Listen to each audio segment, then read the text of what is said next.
Pag-ibig na wrong timing. Feel mo yung na-feel ko? Na yung unang kita mo pa lang sa kanya, parang siya na yung the one. Minsan sa buhay, nagmamahal tayo sa di tamang panahon. Nagmamahal tayo sa di tamang tao.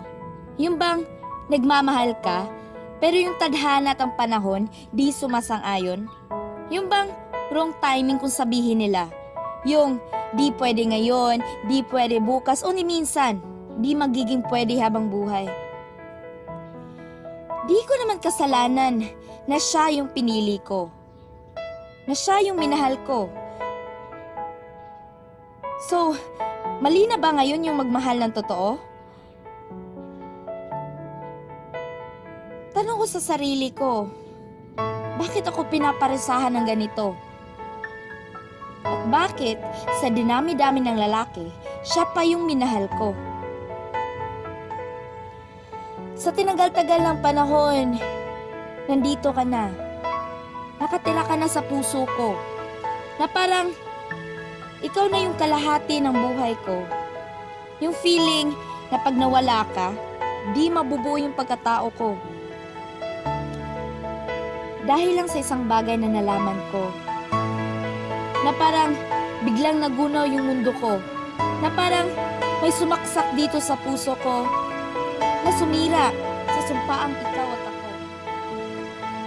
Di ko na alam kung bakit tayo binigyan ng sitwasyong ganito. Ito na ba yung parusa sa mga kasalanan ko? Ang pag-iibigan nating dalawa ay mali sa paningin ng iba. Na dahan-dahan tayong pinapatay sa mga masasakit na sinabi nila. Na konti na lang. At ipagsigawan nila na tayo ay di para sa isa't isa. Na sa isang araw, naisip ko na lang na ang love story natin ay hanggang dito na lang. Lalo tayong masasaktan kung ikaw at ako ay patuloy na hahakbang.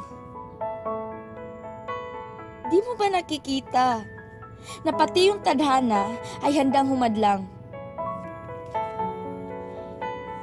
Pero kahit ang mundo ay di sumang-ayon, hanggang sa uli tayo ilalaban. Dahil ganito katatag ang ating pagmamahalan. Dahil sa iyo ko lang mahahanap ang ganitong kaligayahan. Alam mo bang, sa bawat sulok ng mundo ko, merong ikaw? Para kang araw at buwan, na pag umalis ka, didilim ang mundo kung walang ikaw. Para kang payong, na kung wala ka, mababasa ako sa ulan at makakaramdam ng ginaw. Para kang Crayola, mundo ko'y wala kakulay-kulay kung walang ikaw.